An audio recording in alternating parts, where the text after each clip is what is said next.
This is Jarrod Horak, back with another Breeders' Cup prep race, and then also on the road to the Kentucky Oaks and the Kentucky Derby for 2024.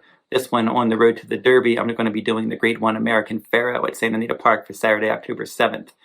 So if you're interested in my Breeders' Cup articles at todaysracingdigest.com, go over to their website. I'm writing Breeders' Cup handicapping articles each day from now all the way up to the Breeders' Cup. I wrote articles for all 5 of the Breeders' Cup Friday races. I've done the Dirt Mile for Breeders' Cup Saturday so far, and I'm going to cover all of the Breeders' Cup Saturday races writing handicapping articles. So in the description in this video, I'll provide links to all the articles I've written so far, and keep going over to todaysracingdigest.com. In the coming weeks, I'm going to be writing a lot of Breeders' Cup articles there. Handicapping articles hopefully can lead you to some Breeders' Cup winners. And if you're interested in my full card analysis, including the 2-day Breeders' Cup at Santa Anita, I cover Santa Anita full cards each day, and you will find those full cards at therunawayhorse.com on my sales page, and go over to that sales page for more details. I'm going to be covering that annual 2-day Breeders' Cup, as I said. So go on over to find out the prices and all that other information at therunawayhorse.com on my sales page. And now we'll get into the analysis of this one. Grade 1 American Pharoah, 9th race, Santa Anita Park, Saturday, October 7th, 2023. $300,000 purse for 2-year-olds, mile and a 16th on the main track. 8 p.m. Eastern is the post time. Rothschild, a son of Uncle Mo, breaking from the inside post for trainer Tim Yakteen with Mike Smith aboard, and they paid $700,000 for this one.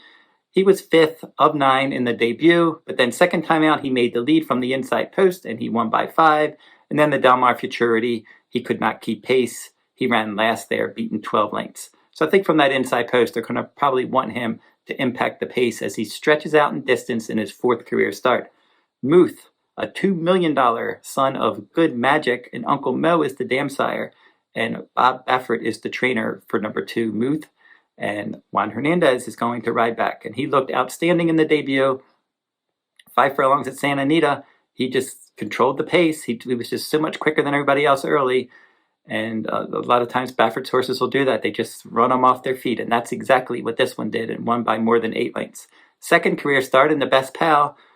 He chased a fast pace that day. Now, he could not go with the winner of that race, which was his stablemate, but he did run a quality race. So he pressed a 21-3 opening quarter. Then he took the lead, 44-3 for the half.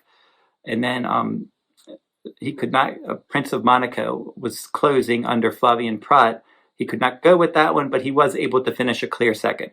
So now they're going to stretch him out after those 2 sprints, and Hernandez is probably going to want to put him on the lead instead of chasing a fast pace. Next level for trainer Keith DeSarmo, a son of Vino Rosso, and Medaglia d'Oro is the dam sire. And Keith DeSarmo is so good with these bargain purchases, and he just races his horses into shape, using a nice distance progression and experience to get them to improve, and that's exactly what this one's doing. The debut in the Fassig Tipton Futurity at Santa Anita Park at 5 furlongs. It's a 5-horse field. He ran last. They were using that, obviously, as an experience run. As I said, DeSarmo doesn't really fire first time out, and he was just last throughout. So they gave him that race. Then his next start, back in a maiden race, second time out, and he set the pace from the inside post, and he finished second. Good effort there. And he was 19-1 in the debut. That just shows you they knew he wasn't live in the debut. And then they bet him down to 5-1 second time out, and he responded with a good second-place finish. The Del Mar Futurity last time, Prince of Monaco was able to win that one. And we mentioned Prince of Monaco from the Best Pal Stakes. And they considered Prince of Monaco for this race, but they figure he's done enough, and they're just going to train him up to the Breeders' Cup Juvenile. And he could end up being the favorite in the Breeders' Cup Juvenile, depending on what happens in these other prep races for that race. But Prince of Monaco defeated his stablemate Miramati in that Del Mar Futurity, and then Next Level was best of the rest in 3rd. So for Keith DeSarmo and Kent DeSarmo, the brothers hooking up here. Speed ratings on the rise. He's still a maiden. I don't necessarily like him for the win, but I definitely think he can hit the board. Wind Me Up for trainer Bob Baffert, a son of Vino Rosso here, and Kitten's Joy is the dam sire, and they paid $300,000 for Wind Me Up, and he wired the field on the debut under Juan Hernandez. But Juan Hernandez is riding Muth in here, so Ramon Vasquez gets aboard, and he's 2 for 7 with Bob Baffert recently, and he's going to be a pace factor. But you got to figure with Baffert trainees, they're not going to hook up on the lead, so you have horses, his other horse, Muth, with an inner post, post 2 and wind me up from post 4. And if Muth wants the lead, they're going to probably let him take the lead. Raging Torrent is next for trainer Doug O'Neill, and he's going to be adding blinkers. Antonio Frisu will ride, a $75,000 purchase. Stalked and scored in his debut under Frisu at 5 furlongs. The best pal, he was a well-beaten 3rd. The Del Mar Futurity, he was a well-beaten 4th. So it doesn't look like he's getting better as distances increase. He should be forwardly placed, adding blinkers. They're going to probably try to get him to focus better. BU for trainer Todd Pletcher, a maiden in this race. Curlin the sire, congrats the damn sire. $325,000 purchase. Umberto Rispoli will ride. 6 furlong debut, good effort, just steal. D. Wayne Lucas trainee won that one by a nose.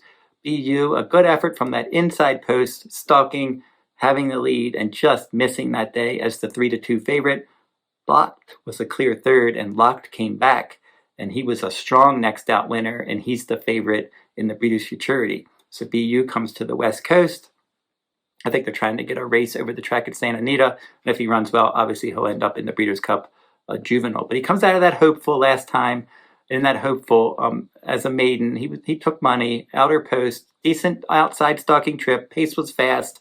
He just couldn't quicken late, and he ended up finishing an even 4th. So BU is going to have to improve here. I do think he is at least a contender in this spot. I don't think he's out of this just because he's a maiden. He's got some ability, good pedigree. We'll see where he fits, but I just don't know how strong that hopeful was because it did not come back as a fast race. Indispensable for trainer John Sadler, the son of Constitution. $825,000 purchase. So they paid a bundle for this horse. Candy Ride, the Dam Sire. And in his debut, he was a well-beaten 3rd. So not awful. He was 19-1. He didn't take a lot of money. And now they're going to throw him in this stakes race, probably trying to qualify for the Breeders' Cup. And they're going to kind of see where he is. And Sadler is good with second-timers. Tough spot, though. And he does have a bullet work for this at Santa Anita. 6 furlongs, 112 and change on September 30th. El Magnifico is next for trainer Keith DeSormo, and this son of Street Sense, back-to-back second-place finishes to start his career, and Hector Barrios will ride. And they paid $250,000 for him, and Bernardini, the Dam Sire, like the pedigree. I like Keith DeSormo as a trainer, working his horses into condition. And this one they paid more for. I mentioned he's really good with those bargain purchases. They paid $250,000 for this one, and he did run well both times. And he'll probably stalk the pace, stretching out after those 2 sprints, and he's going to have to overcome that outside post. So I can see El Magnifico maybe finishing 3rd or 4th if you like him underneath. Maybe he could spice up the exotics. BU, you can use that one for sure. Keith DeSormo's other horse I like, out of his 2 horses, I like Next Level a bit better. With Kent DeSormo aboard, he has the 3 sprint stretch going from 5 to 6 to 7 furlongs to now a mile and a 16th with improving speed ratings and tactical speed and a good post. I think Muth is going to be tough to beat in here. I'm going to pick him to wire the field.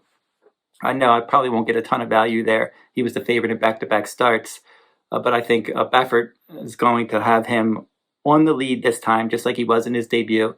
He's just going to tell Hernandez, get out there, set the pace, make them catch you. And I think that's exactly what they're going to try to do, and I think he's just quicker than these looking at the pace ratings. If he wants the lead, I think it's his, and if he can get the distance, I think he's just going to go all the way. So Muth will be my top choice, but some horses that I want to use underneath, as I said, Next Level for sure, number 3 for Keith DeSormo, BU for Todd Pletcher, and then Keith DeSormo's other horse, El Magnifico, I'll use him underneath as well.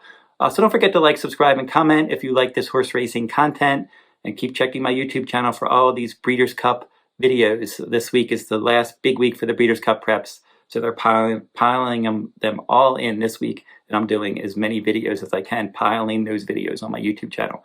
So until I see you next time, good luck at the races.